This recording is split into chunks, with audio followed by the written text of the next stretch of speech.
병 고침받는 7단계라는 제목으로 말씀을 나누고자 합니다.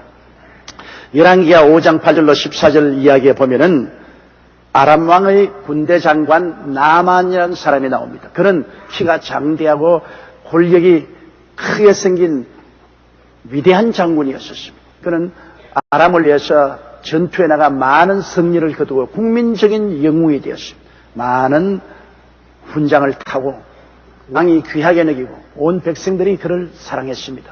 그러나 그에게는 사람이 모르는 크나큰 불행이 있었습니다. 그 아름다운 군복에 화려한 훈장 뒤에 숨어있는 육체는 문둥병이 들려서 죽어가고 있었습니다. 그렇기 때문에 그는 밖에 나가서는 모든 사람들에게 추앙을 받았나 집에 들어오면 가족들과 같은 방에도 살지 못하는 격리된 문둥병 환자였었습니다. 오늘날 여러분, 이것이 우리 현대를 잘 비유하는 것이 아니겠습니까? 사람은 오늘날 시대보다 더 지혜가 많고 지식도 많이 얻고 총명하고 과학적인 위기 속에 살고 있지만은, 그러나 우리 속 사람은 모두 다 죄악의 문둥병이 들려 있습니다. 성경에는 죄를 영적인 문둥병으로 상징하고 있습니다. 우리는 겉으로 화려한 것 같으나 우리 속으로 봐서는 모두 다 죄악의 문둥병에 걸려서 고통당하고 있습니다. 서로 격리하고 미워하고 시기하고 소외된 삶을 살아가고 있는 것입니다. 이 나만 장군은 이런 비극 가운데 있었는데, 아람 군인들이 일선에 나가서 이스라엘 백성들을 몇몇 포로로 잡아온 중에 어린 계집아이가 하나 있었습니다. 그가 나만 장군의 주모를 도와서 가사를 돌보는데, 그 주인의 비참한 상황을 보고 그 주모에게 말했습니다. 우리 주인께서 이스라엘에 있었으면 엘리사 선지자를 만날 수 있었을 것이요, 엘리사 선지자께서는 그 병을 고치실 것입니다. 믿음은 들음에서 나며 들음은 그리스도의 말씀으로 말미암습니다. 이런 기쁜 소식이 어디 있습니까? 물에 빠진 사람 지푸라기도 잡는 심정으로 그 부인은 너무 기뻤어. 그 남편에게 말했습니다. 여보, 저 우리 집에 일을 돕는 기집애가 하는 말이, 이스라엘은 엘리사라는 하나님의 종이 있는데 그 사람에게 가면은 모든 병이 다 고침받는답니다. 이 말을 들은 나만 장군도 뛸 듯이 기뻐해요. 그는 곧장 아람 왕에게 나가서, 왕이여, 이스라엘에 가면 엘리사에게 병 고침을 받을 수 있다니 이스라엘 왕에게 추천서를 하나 적어주십시오. 왕이 기쁘게 추천서를 적었습니다. 내 부하 나만 장군이 가거든 그 문둥병을 고쳐주소서, 이스라엘 왕 앞. 이렇게 해서 편지를 보냈습니다. 나만 장군이 위세당당하게 군대를 거느리고 영화로운 수레 타고 만선물을 싣고 이스라엘 왕에게 나가서 그 편지를 전달하니 이스라엘 왕이 보고 옷을 찢었습니다. 내가 하나님이냐? 문둥이를 고치게. 틀림없이 나에게 시비를 걸어서 싸움을 하려고 하는 것에 틀림이 없다. 왕이 옷을 찢었다는 말을 듣고 엘리사가 사람을 보내어서, 왕이여, 그를 내게로 보내소서. 이스라엘에 선지자가 있음을 내가 보여주겠습니다. 그래서 나만 장군과 그 일행을 엘리사의 집으로 인도했는데, 가보니 조그마한 초가집에 사리문을 딱 달아놨는데, 나만 장군 일행이 왔다고 호령을 하니까 나오는 것이 엘리사가 나오는 것이 아니라 엘리사에게 시종주는 종이 총총구름으로 남아서 허리를 굽혀 절을 하고, 지금은 우리 주인께서는 바빠서 당신 같은 사람 만날 수가 없고 오직 나에게 말을 남기셨는데 그 말은 요단강에 가서 7번 목욕하라고 합디다. 그러고 총총구름으로 들어가 버렸어. 정말 나만 장군이시라니까 사람을 무시하고 체면을 짓밟아도 푼수가 있지. 내가 시리아의 대장군인데, 그래, 적어도 엘리사가 나와서 손으로 자기를 축복해주고 당처를 두들겨서 고칠 줄 알았는데 이게 뭐냐 말이야. 사람을 뭐로 대접하는가? 내가 요단강에 물로 씻어서 깨끗하게 될 바에야 우리나라에 아마나강과 바르바르 강이 물이 얼마나 맑고 좋으냐. 그곳에 목욕해서 낫지 이곳에 낫겠느냐. 난 돌아간다. 분도 막심해서 돌아가니까 그 부하들이 말했습니다. 아버지요, 아버지요, 왜 성을 냅니까? 선지자가 이것보다 더 어려운 일을 하라고 해도 병 낫기 위해서 하실 것인데 요단강에 가서 7번 목욕하라 하는데 그걸 못할 리가 있겠습니까? 그러지 마세요. 마음을 가라앉히고 목욕하세요. 좋은 보좌관을 두어야 됩니다. 안 그랬으면 돌아갈 건데 보좌관의 간청에 의해서 그런 마음을 가라앉히고 요단강에 들어가서 이제 목욕을 합니다. 그 거대한 장군이 물에 퐁당 들어갔다 나오니까 물에 빠진 주새끼 같습니다. 그 다음 2번 들어갔다 나오고 3번 들어갔다 나오도 여전히 문둥병 환자예요. 5번, 6번 그래도 문둥병 환자예요. 그러나 7번째 들어갔다가 나오니까 순식간에 그 몸에 문둥병은 사라지고 어린아이와 같이 살이 깨끗하게 되었습니다. 너무나 놀라운 일입니다. 막 요단 강물이 흙탕물이 되도록 뛰고 굴리고 고함을 치고 눈물을 흘리고 기뻐하고 사람들마다 안고 얼싸안고 야단 덥석이 났습니다. 하나님의 기적은 순식간에 일어납니다. 옛말에도 천이무봉이라는 말이 있습니다. 하나님 옷을 만들 때는 바늘로 깁지 않고 만든다는 말이 있습니다. 인간의 수단과 방법을 사용하지 아니하고 순식간에 놀라운 기적으로 나왔습니다. 성경에는 야훼는 변혁지 아니한다고 말씀하셨고 예수 그리스도는 어제나 오늘이나 영원토록 동일하다고 말씀하셨습니다. 오늘날 또 이 나만 장군에게 일어난 기적이 우리 믿는 자들에게 일어날 수 있는데 나만에게 7번 목욕하라고 하는 것처럼 우리가 7가지 단계를 지켜나가면 하나님 앞에서 우리의 병이 고침을 받을 수가 있습니다. 첫째 단계는 거듭나 하나님의 자녀가 되어야 되는 것입니다. 예수 믿지 않고 치료받을 수 있는 것은 간혹 가능하지만 그러나 하나님 앞에 치료받을 수 있는 권리가 없습니다. 하나님께서는 예수를 믿는 하나님의 자녀는 고쳐줄 의무감을 가지고 계신 것입니다. 마태복음 15장 21절로 28절에 보면 예수께서 두로와 시돈 지방으로 휴식하러 가셨는데 스르브등의 여인이 뒤따라오면서 고함고함 짓습니다. 다윗의 자손 예수여 나를 불쌍히 여기소서 내 딸이 흉하게 귀신 들렸나이다. 예수님이 무시해버렸습니다. 그 여인이 제자들에게 나가서 사정을 하며 도와달라고 하니 제자들이 예수께 가서 부탁하니까 예수님 말씀하기를 나는 이스라엘의 잃어버린 양 이외에는 보냄을 받지 아니했다. 거부했습니다. 그러자 그리스도의 가는 앞길을 막고 여자가 엎드려서 주여 나를 불쌍히 여기소서. 그럴 때 예수님께서 말씀하기를 자녀에게 줄 떡을 취하여 개에게는 주지 아니한다. 병 고치는 것은 자녀에게 주는 떡이라고 말하십니다. 부모가 자녀에게 떡을 주는 것은 부모의 이모요 책임입니다. 예수님께서는 병 고치는 것은 자녀에게 주는 떡이니 부모가 자녀에게 줄 이무인 것입니다. 그러나 개에게는 주지 않아요. 이방인을 개라고 그때 말했습니다. 그러자 이 부인은 올소이다. 그러나 개들도 자녀의 밥상에서 떨어진 부스러기는 받아 먹습니다. 정말 놀라운 말을 했어요. 예수님이 감탄해서 오 여자여 내 믿음이 크도다. 내 믿은 대로 될지어다. 그 시로 그 딸이 낳았습니다. 이 여자는 이스라엘 백성이 아니었지만 그가 그리스도에 대한 믿음이 이 정도로 컸기 때문에 병고침을 받는 것입니다. 그러나 이러한 일은 보통 일어나지 않습니다. 예수를 믿고 하나님의 자녀가 된 사람은 하나님 아버지께 나가서 병고침을 달라고 구할 권리가 있고 주님은 또 우리를 고쳐줄 의무가 계신 것입니다. 이렇기 때문에 병고침을 받는 제일 첫째 조건이 예수를 믿고 하나님의 자녀가 되어야 되는 것입니다. 둘째는 회개를 해야 돼요. 병은 아담의 타락한 죄로 말미암아 온 심판입니다. 원래 하나님이 인생을 지었을 때는 죽지 않게 만들었습니다. 그러나 죄의 값은 사망이라 죄를 지었기 때문에 영도 죽고 몸도 죽게 된 것입니다. 성경에는 내가 먹는 날에는 정년 죽으리라 하시니라 너는 흙이니 흙으로 돌아갈 것이라 하시니 선악과를 감고 죄짓고 이 몸이 흙으로 돌아가려면 병들어서 썩어지어 흙으로 돌아가게 되는 것입니다. 로마서 5장 12절에도 한 사람으로 말미암아 죄가 세상에 들어오고 죄로 말미암아 사망이 왔다고 말했습니다. 그렇기 때문에 오늘날 전 세계에 퍼져 있는 질병은 그 근본이 아담과 하와가 죄를 지어서 그렇게 된 것입니다. 죄의 값으로 병이 들은 것입니다.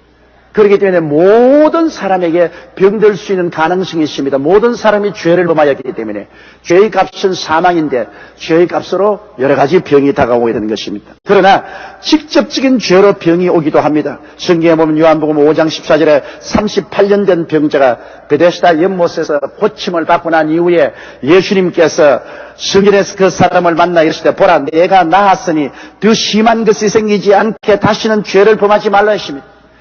직접적인 죄로 말미암아 그가 병이 들었기 때문에 이제 나았으니 또 죄짓고 병들지 말라고 하셨습니다.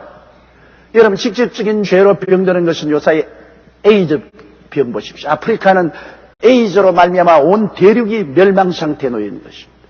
오늘날 우리 한국에도 말은 하지 않지만 에이즈의 환자가 어마어마한 숫자로 퍼져가고 있습니다. 이것은 성적인 타락 때문에 그런 것입니다. 정상적인 가정생활을 하면은 에이즈의 병에 걸릴 리가 만무합니다. 그러나 성적인 범죄로 말미암아 직접적인 죄 때문에 에이즈에 걸려서 자기도 죽고 또 다른 사람도 죽이는 것입니다. 야고보서 5장 14절로 16절에 너희 중에 병든 자가 있느냐 저는 교회의 장로들을 청할 것이요 그들은 주의 이름으로 기름을 바르며 위하여 기도할지니라. 믿음의 기도는 병든 자를 구원하리니 주께서 저를 일으키시리라. 혹시 죄를 범하였을지라도 사심을 얻으리라. 이러므로 너희 죄를 서로 구하며 병 낫기를 위하여 서로 기도하라. 의인의 강문은 역사하는 힘이 많으라고 하시므로 병 고침 받기 원할 때는 꼭 죄를 회개하라고 말씀하고 있는 것입니다. 우리의 직접적인 죄로 말미암아 병들기도 하고 간접적인 부모의 죄, 이웃의 죄 때문에 병이 들기도 하는 것입니다. 그러므로 이러한 병이 타고 오는 줄인 죄를 끊어버려야 됩니다. 우리 오석준 안수 집사님이 15년 동안 우상숭배의 죄악에 빠졌습니다. 그는 집 팔고 남의 돈도 빌려서 새로운 사업을 시작하여 개업한 지 얼마 되지 않아 문 닫고 빚만 남게 되었습니다. 그래서 1년여 동안 그는 방황의 생활을 했습니다. 시간만 있으면 그는 상가산 꼭대기에 가서 우상에 절하고 우상에게 간청했습니다. 그러나 우상 섬긴 결과로 얻은 것은 폐가 망신밖에 없습니다. 화병이 나서 1년 동안 집을 떠나 돌아다니다가 1년 후에 돌아보니 부인이 죽음에 이르는 병에 들렸습니다. 병원에서도 알 수 없는 무서운 병이 들여 죽어가고 있습니다. 이제는 가정이 파탄이 됐습니다. 그때 구역장의 전도를 받고 부부간에 우리 교회에 나왔는데 제일 처음에는 15년 동안 우상승했으므로 마귀가 굉장히 방해하고 회방했습니다만 결심을 하고 계속 말씀을 듣다가 은혜를 받고 회개를 하기 시작했습니다. 15년 동안 우상숭배하고 하나님의 뜻을 받들지 못한 죄를 철저히 회개하고 부부간에 주님께 부르짖자 하나님의 성령의 역사에서 남편의 병도 낫고 부인의 병도 깨끗이 나아버리고 말하십니다. 요사이 열심으로 교회에 나와서 하나님을 섬기고 있습니다. 이처럼 여러분 우리에게 크고 적은 병이 들 때 제일 먼저 해야 될 것은 우리 죄를 자백해야 되는 것입니다. 셋째로 우리는 치료에 대한 하나님의 약속을 알아야만 합니다. 하나님이 정말 치료해 주실는지 아닌지 모르면 믿을 수가 없어요. 예수님 지나가실 때 문둥이가 하나 나와서 주의 뜻이 오면 나를 깨끗게 할 수 있나이다 그렇게 말했습니다. 주님께서 내가 원하는 깨끗함을 받아라. 즉시로 문둥병이 나았는데 이 문둥병 환자는 병 나는 것이 주님의 뜻인지 아닌지 몰라서 그 뜻을 물었던 것입니다. 오늘날 여러분 우리가 병 고쳐달라고 기도할 때 과연 내가 병 낫는 것이 하나님의 뜻이냐 아니냐를 알아야 돼요. 하나님의 뜻인 줄 알면은 우리가 강하고 담대하게 구할 수가 있는 것입니다. 시편 103편 1절로 3절에 보면 내 영혼아 야훼를 송축하라. 내 속에 있는 것들아 다 그 성호를 송축하라. 내 영혼아 야훼를 송축하며 그 모든 은택을 잊지 마시어다. 제가 내 모든 죄악을 사하시며 내 모든 병을 고치신다고 말했습니다. 하나님이 인생에 베푸신 은택을 잊지 말라고 말했습니다. 많은 사람은 잊어버렸죠. 그것은 모든 사람의 죄를 용서해 주시고 모든 사람의 병을 고쳐주시는 것이 하나님의 뜻이라는 것을 이게 분명히 보여주고 있는 것입니다. 시편 107편 17절로 20절에는 미련한 자는 저희 범과와 죄악의 영부로 고난을 당하며 저희 혼이 각종 식물을 싫어하여 사망의 문에 가깝도다. 이에 저희가 그 근심 중에서 야훼께 부르시며 그 고통에서 구원하시되 제가 그 말씀을 보내어 저희를 고치사 위경에서 건지신다고 말했습니다. 사람이 범죄하여 병들어 절망에 처했을 때 회개하고 부르짖어 기도하면 주님께서 말씀을 보내어서 고쳐주신다고 말하는 것입니다. 이사야 53장 4절로 10절에도 보면은 그는 실로 우리의 질고를 치고 우리의 슬픔을 당하였거늘 우리는 생각하기를 그는 징벌 받아서 하나님께 맞으며 고난을 당한다 했노라. 그리고 야훼께서 그로 상함받게 하기를 원하사 질고를 당케 하셨은지라고 말했습니다. 하나님께서는 얼마나 우리의 병을 고치기를 원하셨던지, 예수님께서 우리 연양을 담당하시고 병을 짊어지고 가게 했으며 예수님을 상함받게 하시기를 원하사 이 질고를 당케 했다고 성경은 말하고 있는 것입니다. 예수님은 빌라도의 뜰에서 40의 하마 감한 매를 맞고 등이 칼기알게 찢어지고 피투성이가 되었습니다. 성경에는 제가 채찍에 맞음으로 너희가 고침을 받았다고 말씀하고 있는 것입니다. 마태복음 8장 16절로 17절에 주물매 사람들이 귀신 들린 자를 많이 데리고 예수께 오거늘 예수께서 말씀으로 귀신들을 쫓아내시고 병든 자를 다 고치시니 이는 선지자 이사야로 하신 말씀에 우리 연양을 친히 담당하시고 병을 짊어지셨도다함을 이루려 하심이라. 주님께서는 병든 자를 예외 없이 다 고쳤었습니다. 그리고 마가복음 16장 18절에는 주께서 이 세상을 떠날 때 마지막으로 남긴 유언 중에서 저희가 내 이름으로 귀신을 쫓아내며 새 방언을 말하며 뱀을 집으며 무슨 독을 마실지라도 해를 받지 않으며 병든 자에게 손을 얹은즉 나으리라고 말씀하셨습니다. 여러분, 요사이 의사들이 말한 것을 들으면 병은 영적, 정신적 스트레스로서 우리가 앓는 병의 70%가 정신적인 것에서 연유한다고 말했습니다. 성경에도 하나님께서 나사렛 예수에게 성령과 권능을 기름 붓듯하였으며 제가 두루 다니시며 착한 일을 행하시고 마귀에게 눌린 모든 자를 고쳤다고 말했습니다. 마귀는 영적인 존재로서 우리에게 죄를 통해서 온 정신적인 스트레스를 통해서 우리에게 병을 가져오는 것입니다. 성경에도 마귀에게 눌린 것이 병이 된다고 말했는데 의학적으로도 70% 이상이 스트레스 때문에 병이 된다고 말했습니다. 오늘날 의사가 의료 활동으로 치료할 수 있는 환자의 퍼센테이지는 한 20%밖에 안 됩니다. 100명이 오면은 의학적으로 고칠 수 있는 병은 한 20명 정도밖에 안 된다는 것입니다. 그러므로 우리가 하나님께 나와서 말씀을 듣고 귀신을 쫓아내고 마음의 성령을 받고 평안을 얻으면 병은 낫게 되어 있는 것입니다. 그런데 오늘날 사람들이 이 하나님의 말씀을 별로 탐탁하게 생각하지 않아요. 어떤 교단 성도 대상 설문조사를 해보니까 성경 말씀 묵상 시간을 조사하니 성도의 과반수 이상인 52%가 예배 시간에 목사님이 읽어준 성경과 설교 이외에는 성경을 보지 않는다고 말했습니다. 그러니까 심신에 병들죠. 과반수 이상이 주일날 교회에 나와서 말씀 듣는 이외에는 집에 들어가서 성경책 한 번도 펼치지 않아요. 그리고 성경을 읽는 사람들 중에도 보면은 일반 성도는 하나님 말씀을 읽고 묵상하는 시간이 52분, 일주일에 52분입니다. 집사는 1시간 27분, 장로 권사는 2시간 37분 정도 성경을 본다. 여러분, 하나님의 말씀은 살았고 운동력이 있어 좌우에 날선 어떤 검보다 예리하여 영과 홍과 및 관절과 골수를 짜기는 놀라운 힘이 있습니다. 말씀이 우리 속에 들어와서 역사합니다. 그런데 그 말씀을 우리가 멀리하고 있으니까 치료받을 수 있는 기회가 없지요. 말씀은 하나님이 우리의 병을 수술하는 하나님의 메스인 것입니다. 하나님의 메스를 우리가 멀리하면 치료함을 받을 수가 없는 것입니다. 그러므로 말씀을 통하여 하나님께서 우리의 병을 고치신다는 것을 확실히 알아야 되는 것입니다. 그 약속의 말씀은 성경에 넘치도록 있기 때문인 것입니다. 넷째로 우리가 확신이 올 때까지 기도를 해야 되는 것입니다. 사람들은 여러분 병 낫기 위해서 기도하는 것 잠시 하고 난 다음에 즉시 치료가 안 온다고 그냥 포기하고 마는데요. 마가복음 11장 24절에 그러므로 내가 너희에게 말하노니 무엇이든지 기도하고 구한 것은 받은 줄로 믿어라. 그리하면 너희에게 그대로 되리라. 기도하고 난 다음 받은 줄로 믿을 수 있는 확신이 올 때까지 기도하는 것입니다. 확신도 안 왔는데 그냥 기도하고 포기하면 안 돼요. 마귀의 쥔을 깨뚫고 하나님의 손을 잡을 때 확신이 오는 것입니다. 기도하고 구할 때 확신이 올 때까지 기도해야 돼요.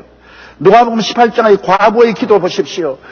하나님을 두려워하지 않고 사람을 무시하는 재판관에게 과부가 나가서 내 원수에 대한 원한을 갚아달라고 할 때 이 재판관이 비웃었습니다. 그러나 이 과부가 자주 계속해서 부르시니 나중에 이 불의한 재판관이 말하기를 내가 하나님을 두려워하지 않고 사람을 무시하나 이 여자가 자주 와서 나를 괴롭게 하므로 내가 그 원한을 풀어주겠다고 말했었습니다. 이처럼 우리가 자주 계속해서 근질기게 기도해서 마음에 확신이 들어올 때까지 해야 되는 것입니다.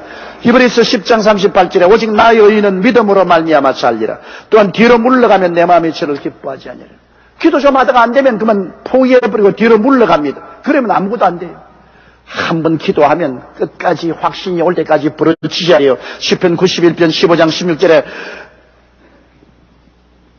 저가 내게 간구하리니 내가 응답하리라. 저희 환난 때에 내가 저와 함께하여 저를 건지고 영화롭게 하리라. 내가 장수함으로 저를 만족케 하며 나의 군으로 보이려 했는데요. 장수하자면 병이 나야 되잖아요. 오늘날 사람들이 암이나 당뇨병이나 심장병이나 고혈압에 안 걸리면 100살까지 살아요. 그러나 성인병이 걸림으로 장수하지 못하고 죽지 않아요. 그런데 우리가 병들면 우리 하나님께 간절히 나와서 부르짖어 기도하면 낫거든요. 성경의 히스기야가 하나님이 이사야를 보내가 당신이 죽고 살지 못하니 집안을 정리하라 했을 때 그가 들어누워서 벽을 향하여 간절히 눈물을 흘리며 통곡하고 기도하니까 주님이 이사야에게 말하기를 돌아가서 다시 시야에게 말하라. 너 기도를 듣고 눈물을 보았다. 내가 너의 생명을 15년 동안 연장해 주겠다고 말씀하십니다. 이와 같이 여러분 우리 주님께 우리가 간구해야 돼요. 우리 교회 이미순 권사님께서 목에 이상이 있어 단층 촬영 결과 종합검사 해보니까 갑상선에 문제가 있다고 수술하자고 해서 40분이면 된다고 해서 수술을 했는데 2시간이 걸렸어요. 보니까 갑상선 암입니다. 암덩어리를 다 뜯어내지 못하고 그대로 덮어버렸습니다. 그러고 난 다음에 항암 주사를 맞고 치료를 하는데 눈도 안 보이고 목이 너무나 아프고 항암제를 맞아 목과 얼굴이 항아리처럼 부어올랐어요. 그래서 그때 그런 하나님께 회개했습니다. 너무나 전도 아니하고 신방도 아니하고 하나님 사업에 열중하지 않고 게으른 죄를 회개하고 결사적으로 부르짖었습니다. 사람은 막다른 골목에 처하면 결사적으로 부르짖게 되는 거예요. 미리부터 결사적으로 부르짖었으면 좋았을 것인데 평안할 때는 결사적으로 안 부르짖어요. 그래 우리 권사님이 이제는 무사형수를 받았으니까 병상에서 결사적으로 주님께 부르짖었습니다. 목숨을 걸고 기도 며칠 만에 목이 아픈 것이 사라지고 항아리처럼 부어올랐던 얼굴이 깔아집니다. 그래서 다시 한번 진찰을 해달라고 해서 진찰해 보니까 암이 온데간데 없습니다. 사라지십니다. 나았어. 지금은 전보다 더 건강해져서 열심히 주의 사업을 하고 이와 같이 여러분 확신이 올 때까지 간절한 마음으로 주님께 부르짖어 기도해야만 되는 것입니다. 너희가 없는 것은 구하지 아니함이라고 성경은 말하고 있습니다. 다섯째로 우리가 병들면 안수기도 받는 것을 두려워하지 말아야 됩니다. 장로나 목사는 기름을 바르고 기도해 줘야 돼요. 야고보서 5장 14절에 너희 중에 병든 자가 있느냐? 저는 교회의 장로들을 청할 것이요 그들은 주의 이름으로 기름을 바르며 위하여 기도할지니라고 말한 것입니다. 하나님께서는 주의 종이나 장로들이 와서 기름을 바르고 기도해 주면 그를 통해서 고치겠다고 말했습니다. 무슨 장로님이 교인들을 위해 의시되고 다스리려고만 하는 것이 장로가 아닙니다. 장로라는 것은 교인들이 기름간에 고통당할 때 가서 위로하고 격려하고 치료해 주는 역사를 하는 것이 장로인데 특별히 몸에 병들었을 때 장로가 가서 말씀을 전하고 기름을 바르고 안수하여 기도하면 하나님이 고치겠다고 말씀하셨어요. 그뿐 아니라 그럼 장로가 없을 때 어떻게 하냐? 장로가 없을 때는 평신도라도 집사라도 지역장 구역장이라도 병든 자에게 가서 부드럽게 손을 잡고 기도해 주세요. 이 성경 말씀 마가복음 16장 17절 18절에 병든 자에게 손을 얹은즉 나으리라고 하시니 손을 얹는다는 것은 여러분 사랑으로서 손을 붙잡아 주는 것이 말합니다. 손을 얹으라 했는데 몽둥이로 때려가 뼈가 부러지기도 하고 죽이기도 하고 그런 거 있지 않습니까? 기도원에서 병자 위에 기도한다고 해서 사람 죽여놓고 난 다음 나는 안수했다 그럽니다. 여러분, 그런 것 없어요. 손을 얹으라는 것은 사랑의 손길을 얹지 않습니까? 우리가 병원에 신망하도 환자가 있으면 손을 잡지 않아요. 그 몸에 부드럽게 손을 얹지 않아요. 그것은 사랑을 표시하는 것입니다. 사랑으로 기도하는 것입니다. 우리가 병든 자에게 가서 사랑으로 손을 얹고 우리 기도하면 하나님께서 병을 고치겠다고 말씀한 것입니다. 이렇기 때문에 병들어서 자기 혼자 힘으로 기도하기가 벅찰 때 주의 종이나 장로님들에게 기름 부음을 받고 기도를 받고, 그렇지 않으면 믿는 성도들이 사랑의 손길로 어루만져 주면서 기도해 주면 주님께서 고치겠다고 말씀하신 것입니다. 여섯째로, 우리가 병들면 환경이나 감각에 의지하지 말고 단호하게 하나님의 말씀에 있어서 믿음으로 기도해야 되는 것입니다. 믿음으로 행하고 보는 것으로 행하면 안 됩니다. 내가 느끼고 감각적으로 고통을 느끼는 것을 바라보고 떨면 안 돼요. 저 하늘이 무너지고 이 땅이 꺼져도 1.1획도 변함없는 말씀에 서야 돼요. 눈에 아무 증거 안 보이고 귀에는 아무 소리 안 들리고 손에 잡히는 거 없어도 말씀이었어야 됩니다. 아무리 고통이 다가오고 괴로워도 이것은 거짓되고 헛된 것이다. 사탄아, 이 거짓되고 헛된 짓 하지 마라. 나는 저가 채찍에 맞음으로 나음을 받았다. 말씀에 서야 되는 것입니다. 믿음은 바라는 것들의 실상이요 보지 못하는 것들의 증거라고 했는데, 아직 성취되지 않았다 할지라도, 아직 보이지 않는다 할지라도 하나님의 약속하심을 마음속에 확신하고 말씀에 서야 되는 것입니다. 고린도후서 5장 7절에 이는 우리가 믿음으로 행하고 보는 것으로 하지 아니하며, 보는 것으로 따라가면 믿음이 아니죠. 안 보이더라도 말씀에 서야지요. 출애굽기 15장 26절에 가라사대 너희가 너희 하나님 나 야훼의 말을 청종하고 나의 보기에 의를 행하며 내 계명에 귀를 기울이며 내 모든 귀를 지키면 내가 애굽 사람에게 내린 모든 질병을 하나도 너희에게 내리지 아니하리니 나는 너희를 치료하는 야훼입니다. 우리 하나님의 이름이 치료하는 야훼입니다. 즉 의사 선생님이라는 것입니다. 우리 하나님 아버지가 의사 선생님인데 우리 자녀들이 병들어서 고생할 리가 있겠습니까? 하나님은 전지전능하신 분이신데요. 그러므로 우리는 단호하게 믿음으로 하나님께 나서 기도하고 없는 것을 있는 것 같이 확신해야 됩니다. 아직 없는데도 있는 것처럼 하나님은 죽은 자를 살리시며 없는 것을 있는 것 같이 부르신다고 말했습니다. 로마서 4장 19절로 22절에 보면 아브라함이 100세나 되어 자기 몸의 죽은 것 같음과 사라의 태의 죽은 것 같음은 알고도 믿음이 약하여 지지 아니하고 믿음이 없어 하나님의 약속을 의심치 않고 믿음에 견고하여서 하나님께 영광을 돌리며 약속하신 것을 또한 능히 이루실 줄을 확신하였으니 그러므로 이것을 저에게 의로 여기시느니라. 약속하신 것이 반드시 이루어진다는 확신을 가지고 자기가 100살이 되고 사라의 태의 죽은 것 같음도 개의치 않았습니다. 그런 모든 환경적인 어려움이 있음에도 불구하고 그것에 의지하지 아니하고 약속만 바라본 것입니다. 약속만 바라본. 여러분, 이 세상은 다 변합니다. 변치 않은 것은 하나님의 말씀밖에 없습니다. 모든 인생은 풀과 같고 그 영화는 풀의 꽃과 같다. 푸른 시들고 꽃은 떨어지나 야훼의 말씀은 세세토록 있도다라고 말씀한 것입니다. 그러므로 그 말씀에 써야 돼요.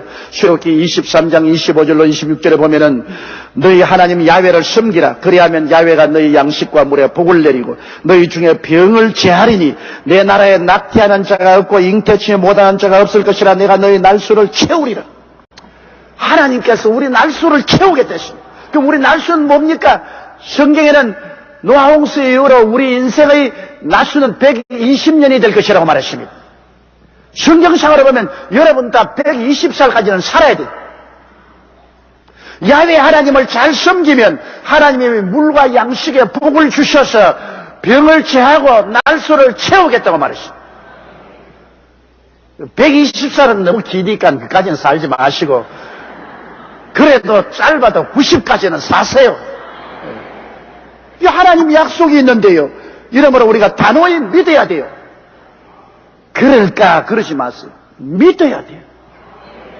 사람은 믿을 수 없을 때 하나님은 믿을 수가 있는 것입니다. 그리고 일곱째, 마지막으로 우리가 병고침을 받기 위해서 기도 받았을 때 하나님께 감사를 드려야 됩니다. 우리가 병고침 받아도 감사하고 이미 병고침 받아도 확신을 얻어서도 감사를 드려야 됩니다. 감사로 제사를 드리는 자가 나를 영화롭게 하나니 그 행위를 옳게 하는 자에게 하나님이 구원으로 보이겠다고 말했습니다. 감사를 해야 하나님의 역사가 계속 나타나요. 히브리서 13장 15절에 이러므로 우리가 예수로 말미암아 항상 찬미의 제사를 함께 드리자. 이는 그 이름을 증거하는 입술을 열면이라. 제사예요. 늘 감사하고 찬미하는 것, 하나님께 제사 드리는 것입니다. 그리고 병 고침 받을 때는 반드시 하나님께 감사의 예물을 드려야 돼요. 누가복음 5장 12절로 14절에 예수께서 한 동리에 계실 때 온몸에 문둥병 들린 사람이 나와서 손을 내밀어 대시며 깨끗하라고 하셨습니다. 그리고 말씀하기를 가서 제사장에게 내 몸을 보이고 또 내 깨끗게 됨을 인하여 모세의 명한대로 예물을 드려 저희에게 증가라. 하나님께 예물 드려 가라고 했습니다. 역대상 16장 29절에 야훼의 이름에 합당한 영광을 그에게 돌릴지어다. 예물을 가지고 그 앞에 들어갈지어다. 아름답고 거룩한 것으로 야훼께 경배할지어다.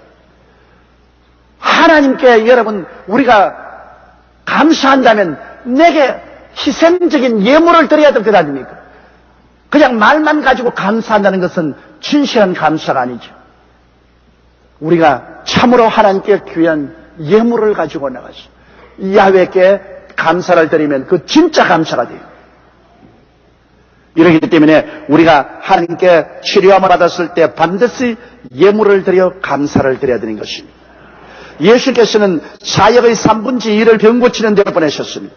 12제자 70인의 제자 및 최후의 명령에는 모든 믿는 자들에게 병 고칠 것을 주님께서 강력히 명령하십니다. 그러므로 병 고치는 것은 기독교 복음의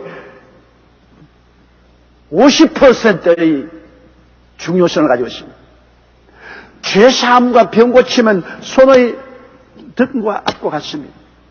그러므로 천국의 기초는 치료에 있습니다. 치료가 없는 천국은 여러분 철학이지 천국이 아닙니다. 야고보는 공회에서 신에서 교회 장로들의 직분 중에 중요한 것은 병든 자를 신방하고 치료의 기도를 하는 것이라고 명령을 하셨습니다. 그러므로 첫째, 거듭나 하나님의 자녀가 되어야 치료함 받을 권리가 있으며, 둘째, 우리가 간접적인 죄나 직접적인 죄나 죄를 철저히 회개하고 기도해야 될 것이고, 셋째는 치료에 대한 하나님의 약속을 확실히 알아야 될 것이고, 넷째는 확신이 올 때까지 하나님께 근질기게 인내를 가지고 기도해야 될 것이고, 다섯째로 안수 기도를 받을 것이고, 여섯째는 단호히 눈에 나무 정가 안 보이고 귀에는 나무 소리 안 들리고 손에 잡히는 걸 없어도 믿어야 될 것이고, 일곱째는 감사의 제사를 드리는, 감사의 제사를.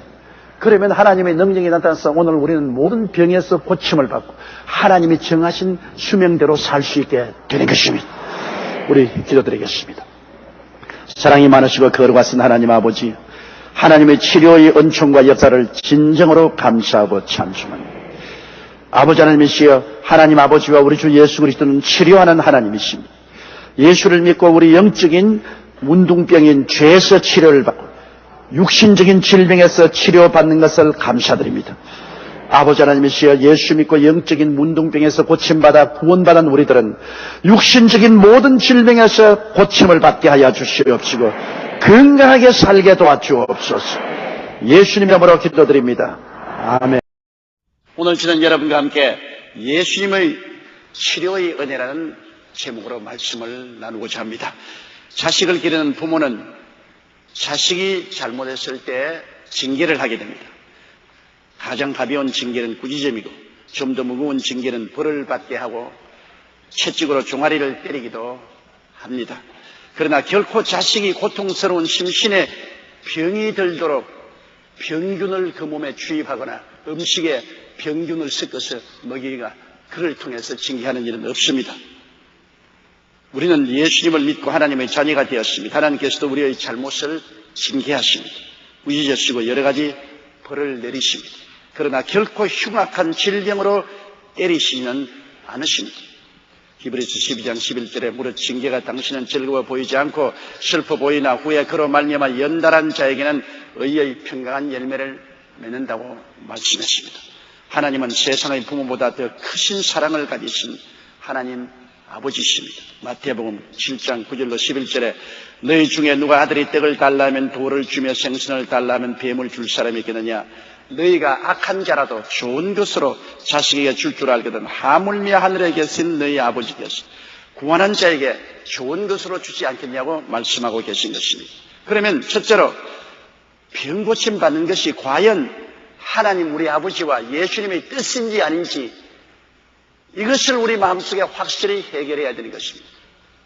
많은 사람들이 병 고침 받기 위해서 기도할 때 번민하는 것은 내가 병 고침 받는 것이 하나님의 뜻인지 아닌지를 확실히 알아야 하겠습니다. 그렇게 합니다. 여러분, 주님께서 우리 몸에 병이 고침받고 건강이 되기를 원하신다는 확실한 사건이 성경에 기록되어 있습니다. 마태복음 8장 1절로 4절에 보면 예수님께서 제 아들과 함께 산에서 내려오는데 한 문둥병자가 뛰어나와서 예수님 앞을 막았습니다.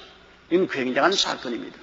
왜냐하면 그 당시 이스라엘에서는 문둥병 환자는 성한 사람 앞에 오지 못합니다. 성한 사람이 지나가면 호함을 치어야 됩니다. 나는 부정하다. 곁에 못 오게 합니다. 만일 성한 사람 곁에 오면 돌로서 맞아 죽습니다. 그런데 예수님과 그 일행이 오는데 뛰어나와서 주님 앞을 막고 엎드렸다는 것은 벌써 죽기로 각오한 사람입니다. 만일 주님께서 이 부정한 문둥병 환자가 어떻게 감히 우리 성한 사람의 행렬 앞에 나왔느냐고 고함친다면 순식간에 사람들은 돌을 들어 그를 쳐서 죽였을 것입니다. 그는 죽기로 각오하고 예수님 앞에 병 고침 받는 것이 하나님의 뜻인지 아닌지 알고 싶어 나왔는 것입니다. 문둥이로 평생 사는 것보다는 차라리 주의 뜻이 아니면 고침받지 못할 바에는 죽는 것이 낫겠다는 각오라는 것입니다. 그래서 그는 주님을 쳐다보고 말했습니다. 주님, 원하시면 저를 깨끗게 하실 수 있나이까?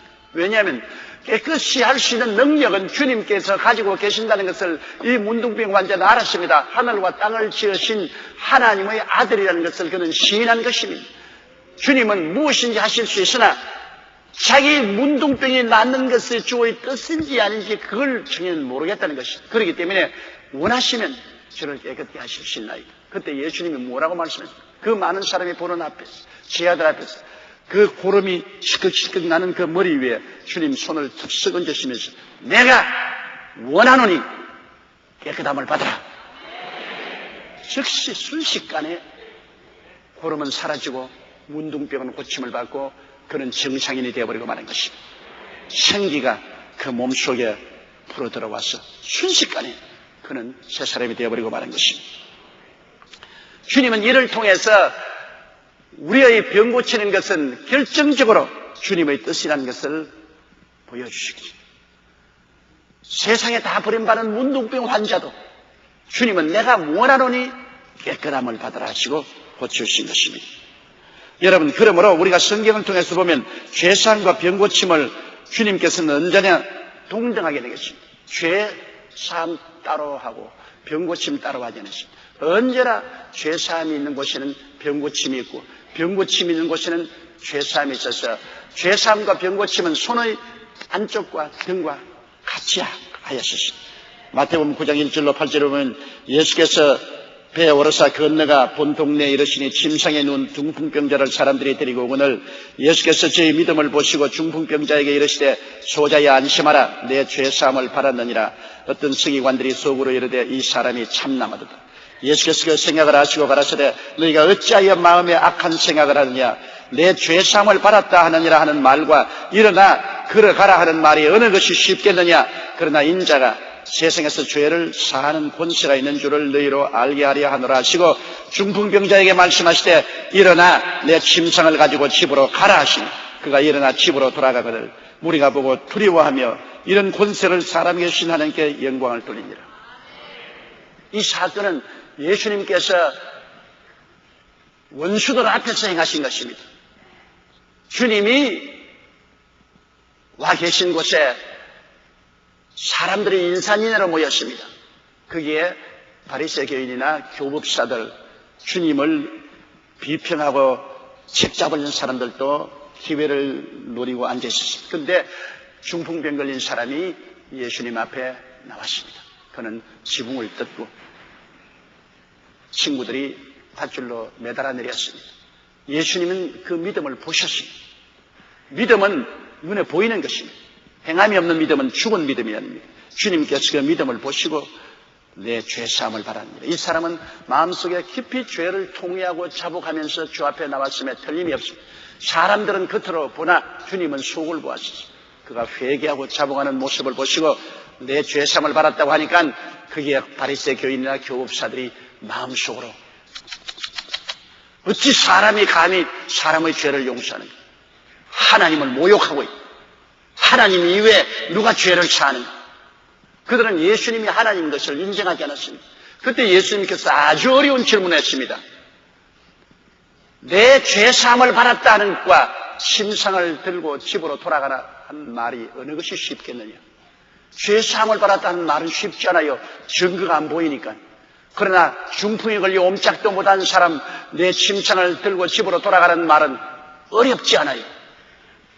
말만 가지고 하는 것하고 실력으로 보이는 것하고는 천양지차가 있잖아요. 그래서 예수님을 비웃는 바리새 교인이나 교법사에게 이 어마어마한 질문을 했습니다. 내 죄사함을 받았다는 말은 아무나 할 수 있다고 생각하지만은 침상을 들고 집으로 돌아가라 하는 말은 아무나 못하지 않느냐. 내가 죄사함을 받았다는 것은 아무나 하는 말이 아니다.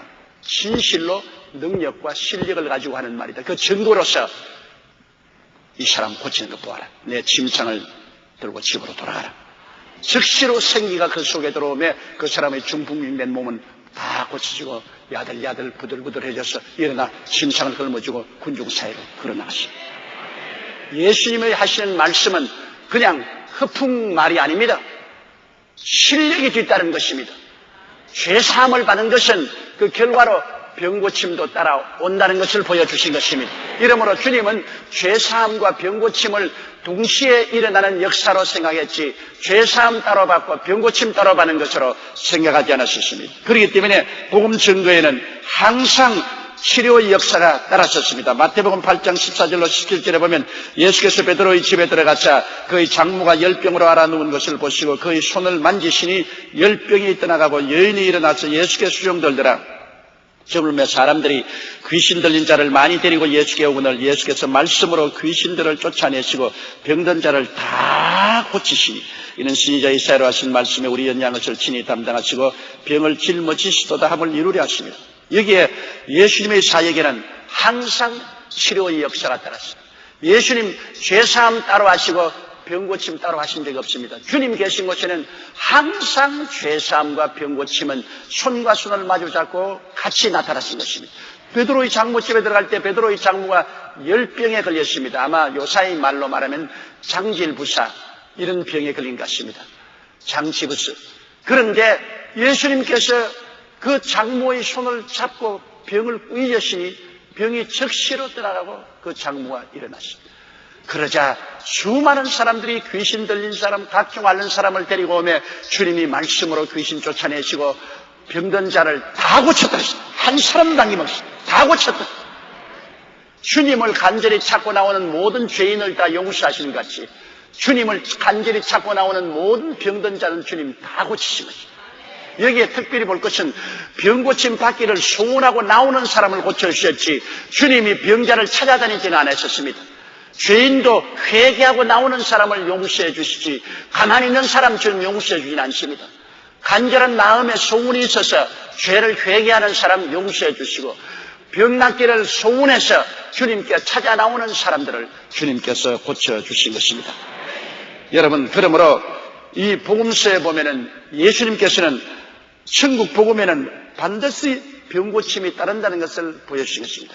천국 복음의 기초는 치료에 있다는 것을 주님께서 보여주신 것입니다. 마태복음 10장 7절로 8절에도 가면서 전파하여 말하되 천국에 가까웠다 하고 병든 자를 고치며 죽은 자를 살리며 문둥이를 깨끗게 하며 귀신을 쫓아내되 너희가 그저 받았으니 그저 주라고 12제자에게 말씀하셨습니다. 천국은 그냥 말만으로 천국이 아니라는 것입니다. 회개하라, 천국에 가까웠다 했으면 천국의 증거와 열매를 보여주라. 천국의 증거와 열매는 귀신을 쫓아내고 병을 고치는 것이라고 말한 것입니다.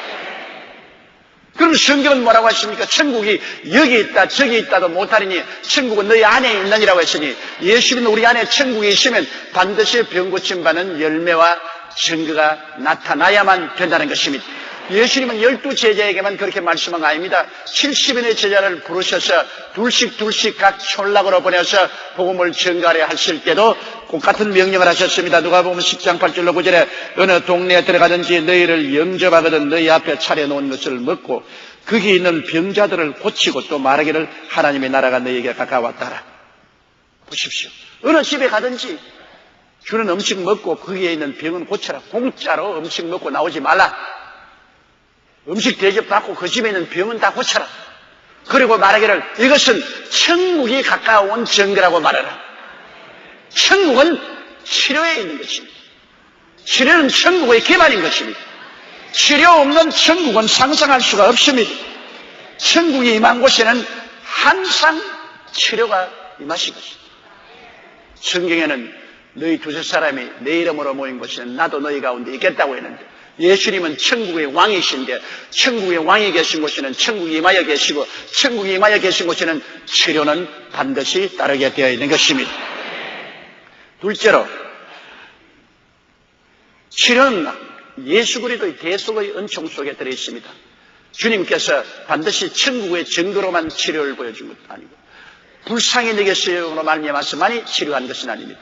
주님이 십자가에 못 박여 몸짓고 피 흘려 우리를 대속하신 대속의 은총 속에 치료가 들어있다는 것입니다. 예수님은 우리의 죄만 위해서 십자가에서 몸짓고 피 흘린 것이 아니라 우리의 병을 주님께서 청산하기 위해서 십자가에서 몸짓고 피 흘렸다는 사실을 성경은 우리에게 분명히 말씀해주고 있는 것입니다.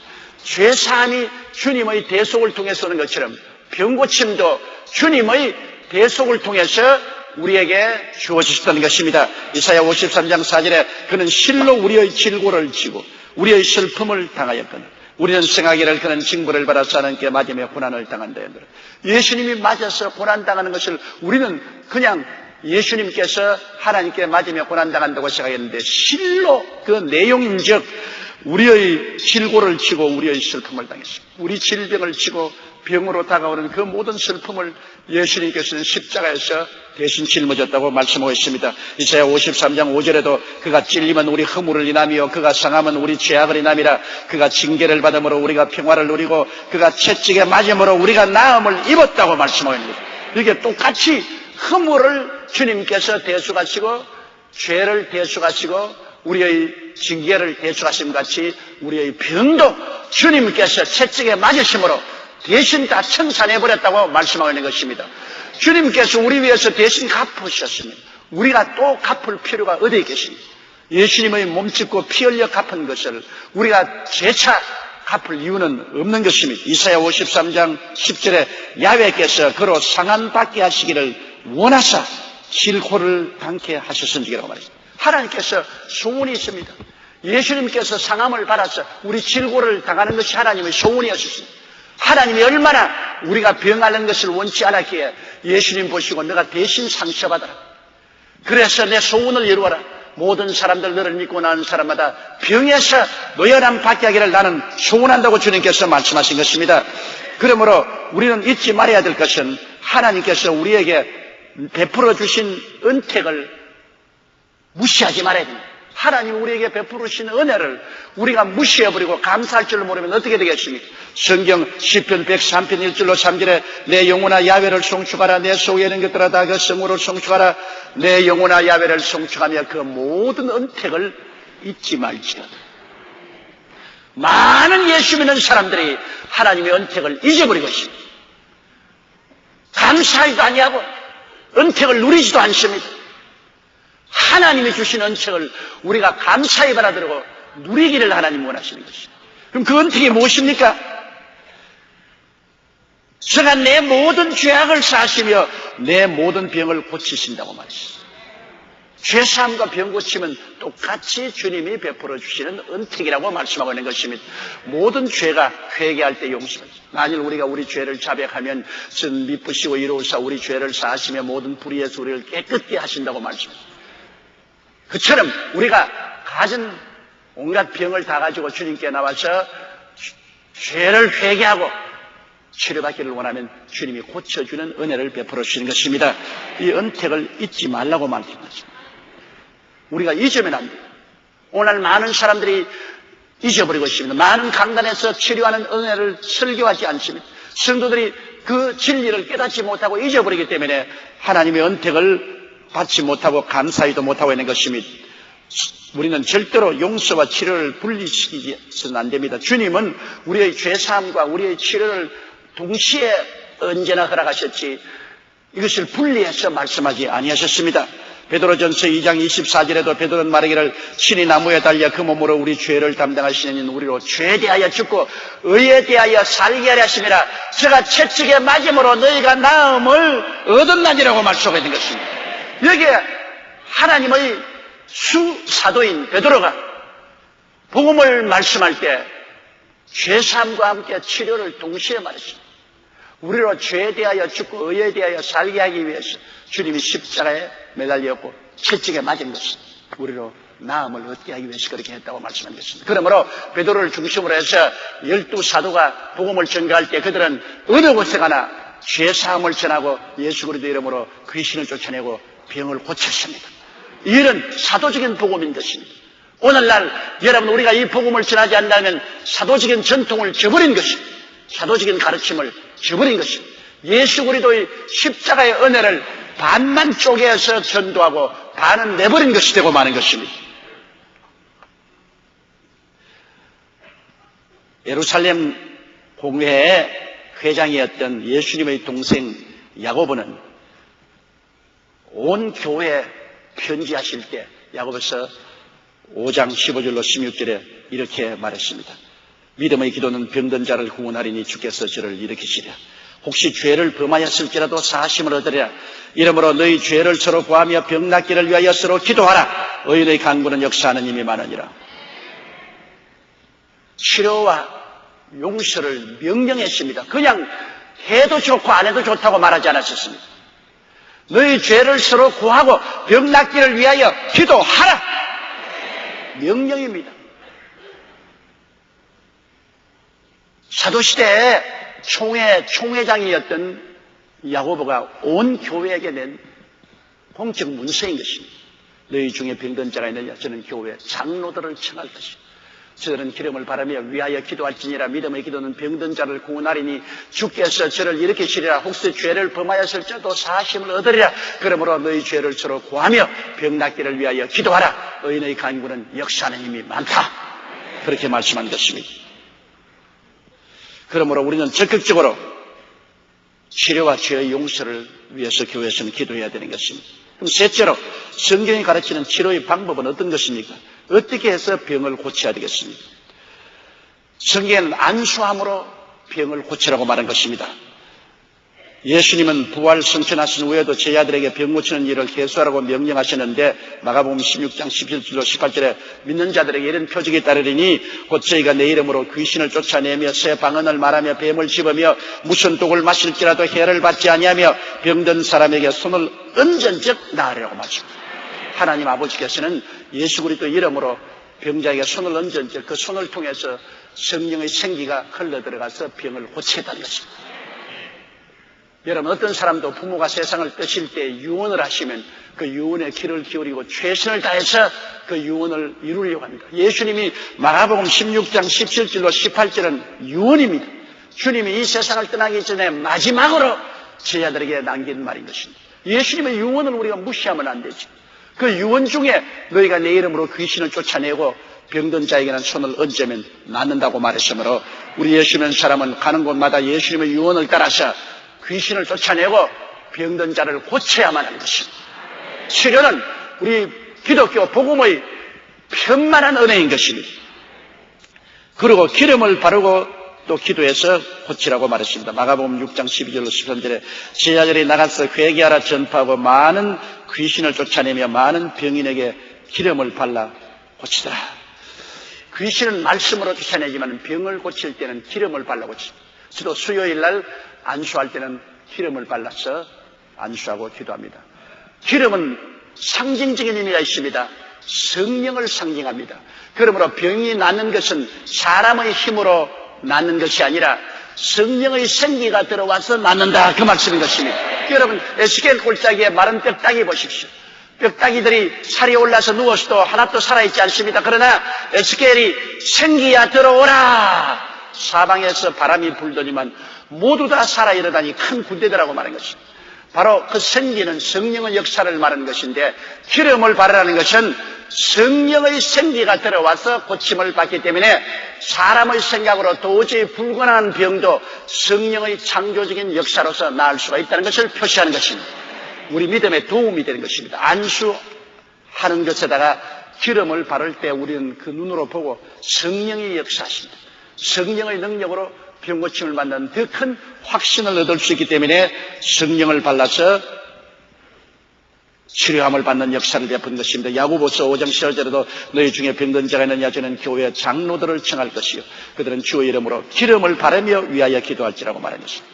장로들은 여러분 교회 중에 제일 믿음이 강한 자들 아닙니까? 신앙의 연조가 깊고 믿음이 크기 때문에 믿음이 강한 자가 믿음이 약한 자보다 능력을 더 나타낼 수 있습니다. 그리고 기름을 바르므로 사람의 힘과 능으로 되지 아니하고 병 나았을 때도 내가 안수해서 나았다 그런 건방진 소리 안 하게 성령의 역사가 일어나서 병고침을 주었다는 영광을 하나님께 돌리기 위해서 기름을 바르며 기도하는 것입니다. 그 다음에 또 성경에 보면 바울의 앞치마를 갖다가 병든 자에게 얹은 적 병이 나았었습니다. 여러분, 앞치마에 능력이 있는 것이 아니라 바울을 통해서 나타난 하나님의 성령의 기름 부으심이 앞치마를 통해서 나타나신 것입니다. 사도행전 19장 11절로 12절에 하나님이 바울의 손으로 희한한 능을 행하게 하시니 심지어 사람들이 바울의 몸에서 손수건이나 앞치마를 가져다가 병든 사람에게 얹으면 그 병이 떠나고 악기도 떠나가더라. 사람이 너무 많고 혹은 거리가 멀고 직접 바울이 갈 수 없는 곳에는 바울이 손수건이나 앞치마를 갖다가 병든 자에게 얹으면 귀신도 쫓겨나가고 병도 나았습니다. 그것은 바울의 몸을 통해서 역사하던 성령이 그 앞치마를 통해서 가신 것입니다.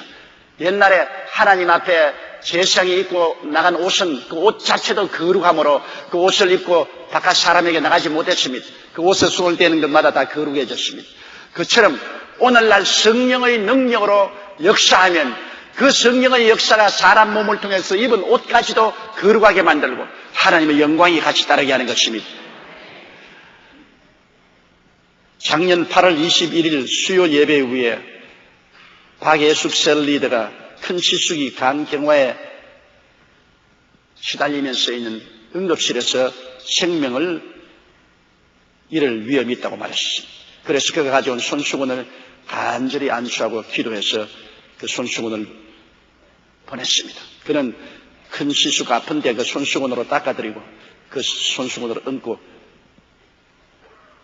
기도했는데, 그날 아침에 기도했는데 오후에 병이 급속도로 낫기 시작해서 일반 병실로 옮기고 회복되어서 일주일 만에 퇴원해버렸습니다. 간경화라는 것이 그렇게 쉽게 나는 병이 아니에요. 일단 간이 경화되어 있으면 간암으로 발전하고 살아나지 못하는 것이 보통 상식인데, 오전에 중환자실에 있는 사람에게 손수건을 얹고 기도했는데 오후에 일반 병실로 오고 일주일 만에 퇴원해서 건강하게 돼 현재 지방에서 잘 믿고 열심히 봉사하고 있다고 말씀하고 있는 것입니다. 성경에 보면 베드로의 그림자만 통해도 사람들이 나왔다. 어찌나 병자가 많든지 일일이 베드로가 안수 앞섬에 베드로 지나가는 곳에 눕혀놓고 베드로 그림자가 쫙 지나가니까 그림자만 접해도 착착착착 나와버려요. 하나님께서는 사용하는 주의 종의 몸에 있는 손수건과 앞치마뿐 아니라 그림자도 주님이 사용한다는 것을 정할 때 놀라지 아니할 수 없습니다. 그리고 병든 자를 그냥 형식적으로 손을 얹어 기도해봤자 소용이 없이 믿음으로 기도하라. 믿음이 확실한 자가 안수를 하라는 것입니다. 야고보서 5장 15절에 믿음의 기도는 병든 자를 구원하리니 주께서 저를 일으키시리라. 혹시 죄를 범하였을지라도 나음을 얻으리라. 그래서 성경에는 내 믿은 대로 될지어다. 확실히 하나님의 뜻을 알고 병이 난 것을 믿고서 기도해야지 의심하고 기도해서는 아무 소용이 없는 것입니다. 그렇기 때문에 확실히 믿음이 있는 사람에게 가서 안수 기도를 받아라. 믿음이 있는 자가 기도를 해주러 하라는 이유가 거기에 있는 것입니다. 여의도 직할에 나오는 김혜경 성도의 간증을 들어보면 2000년 1월 딸이 갑자기 머리가 아프다고 해서 감기인 줄 알고 병원에 데려갔는데 급성 중이염이라고 했습니다. 의사는 청각에 이상이 올 수도 있다고 했습니다. 고막이 충혈되고 온몸이 열이 나서 농이 개고 고름이 흐르니 빨리 수술을 해야 된다고 했습니다. 설마 하며 통원 치료를 했는데 병은 더 악화되었습니다. 아이는 아파서 잠도 못 자고 울기만 했습니다. 그동안 딸을 주님께 맡기고 기도하지 못한 것을 눈물로 회개하고 수술 날짜를 잡았지만 야고보서 5장 15절을 기억하고 주일 예배 설교 후 신유 시간에 딸과 함께 그 귀에 손을 대고 믿음으로 간절히 기도했었습니다. 그런데 그날 갑자기 하나님께서 제게 말씀을 주시면 오늘 중이염으로 온 어린아이 엄마가 그 귀에 손을 얹고 함께 기도했는데 나았다는 계시를 주셨습니다. 그래서 그 엄마와 딸이 할렐루야 하고 하나님께 감사를 드렸습니다. 다음 날 딸과 함께 병원으로 달려가 검사를 했는데 수술을 하루 앞두고 병원에 가보니 중이염이 깨끗이 나버린 거였습니다. 치료 안 받았습니다. 믿음의 기도가 하나님의 기적을 베풀어 주신 것입니다. 그러므로 믿음이 안 올 때는 믿음이 임할 때까지 기도를 해야 되는 것입니다. 마가복음 11장 24절에 그러므로 내가 너희에게 말하노니 무엇이든지 기도하고 구한 것은 받은 줄로 믿어라. 그리하면 너희에게 그대로 되리라. 받은 줄로 믿음이 올 때까지까지 기도하라는 것입니다. 원래 믿음이 강한 자는 그냥 그대로 기도할 수 있는데 자꾸 의심이 생기거들랑 의심이 다 물러가고 마음의 믿음이 점령할 때까지 인내를 가지고 계속 선한 싸움을 싸워야 되는 것입니다. 이게 영적인 싸움인 것입니다. 이주영 대학생이 저희 인터넷에 1월 24일 날 이런 편지를 넣었습니다. 작년 11월 어머니가 몸이 좋지 않아서 진찰을 받았는데 쓸개 담석증인데 더 큰 문제는 간이 나빠서 수술을 할 수 없다는 절망적인 상황이었습니다. 온 식구가 기도하기 시작했습니다. 하루 이틀 2달 동안 끈질기게 기도한 중 주님이 고쳐주신다는 믿음이 생겨났습니다. 보십시오. 2달 동안 끈질기게 부르짖고 기도한 결과에 영적 싸움에서 이기고 마음의 믿음이 생겼습니다.